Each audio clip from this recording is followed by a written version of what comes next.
बिस्मिल्लाहिर्रहमानिर्रहीम। मेरे मोहतरम भाइयों और मेरी प्यारी बहनों, अस्सलामु अलैकुम।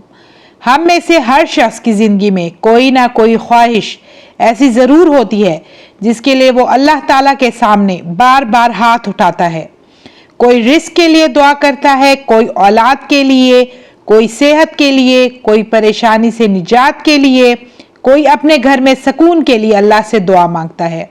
सबसे पहले अल्लाह ताला का ये खूबसूरत फरमान सुन लीजिए, और जब मेरे बंदे मेरे बारे में आपसे पूछें तो बेशक मैं करीब हूँ दुआ करने वालों की दुआ को कबूल करता हूँ जब वो मुझे पुकारते हैं।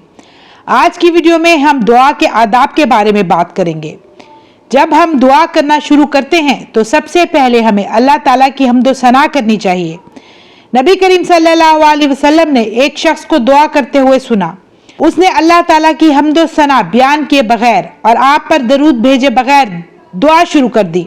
आप सल्लल्लाहु अलैहि वसल्लम ने फरमाया, उस शख्स ने जल्दी की। फिर आप सल्लल्लाहु अलैहि वसल्लम ने तालीम दी कि जब तुम में से कोई दुआ करे तो पहले अल्लाह ताला की हम्दो सना बयान करे, फिर नबी करीम सल्लल्लाहु अलैहि वसल्लम पर दुआ भेजे, फिर जो चाहे दुआ करे।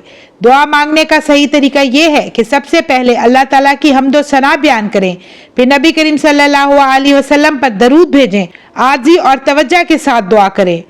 दुआ सिर्फ ज़बान से अल्फाज अदा करने का नाम नहीं, बल्कि दिल से अल्लाह ताला की तरफ मुतवज्जा होना ज़रूरी है। अल्लाह ताला फरमाते हैं, अपने रब को गिड़गिड़ाकर और चुपके चुपके पुकारो। दुआ करते वक्त ये यकीन रखें कि अल्लाह ताला सब कुछ सुन रहा है और वो हर चीज़ पर कादिर है। रसूल अकरम सल्लल्लाहु अलैहि वसल्लम ने फरमाया, अल्लाह से दुआ करो इस हाल में कि तुम्हें यकीन हो कि वो तुम्हारी दुआएं कबूल करेगा। इसलिए दुआ मांगते वक्त मायूस नहीं होना चाहिए। दुआ के लिए किबला रुख होना मुस्तहब है। रसूल अल्लाह सल्लल्लाहु अलैहि वसल्लम ने मुख्तलिफ मौके पर किबला रुख होकर अल्लाह ताला से दुआ फरमाई। अल्लाह ताला से दुआ करते वक्त हाथ उठाकर दुआ मांगना भी दुआ के आदाब में शामिल है। रसूल अल्लाह सल्लल्लाहु अलैहि वसल्लम ने फरमाया, बेशक तुम्हारा रब हया वाला और बहुत करीम है। जब उसका बंदा उसके हजूर अपने दोनों हाथ उठाता है तो वो उन्हें खाली हाथ ही लौटाता। दुआ मांगते वक्त अल्लाह ताला को अच्छे नामों के जरिए पुकारें। कुरान मजीद में अल्लाह ताला फरमाते हैं, और अल्लाह ही के बेहतरीन नाम है सो उसे इन्हीं नामों से पुकारो।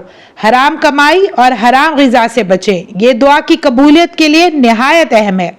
रसूल अल्लाह सल्लल्लाहु अलैहि वसल्लम ने एक ऐसे शख्स का जिक्र फरमाया जो सफ़र की हालत में गिरदो गुबार में अटा हुआ था और अपने हाथ आसमान की तरफ उठाकर या रब कहता है, लेकिन उसका खाना हराम, पीना हराम, लिबास हराम और उसकी परवरिश भी हराम हो।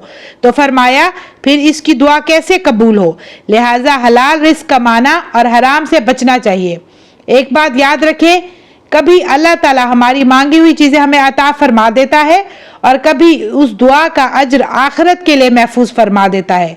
तो व्यूअर्स, जब हालात मुश्किल हो तो दुआ करें, जब खुशी मिले तो भी दुआ करें, जब परेशानी हो तब भी दुआ करें, और जब कुछ अच्छा हो तब भी अपने रब को याद रखें।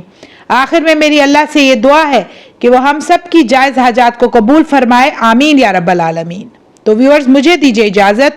इंशाल्लाह मैं फिर हाजिर होंगी। अपना ढेर सारा ख्याल रखिएगा, दुआ में याद रखिएगा। अल्लाह हाफिज़।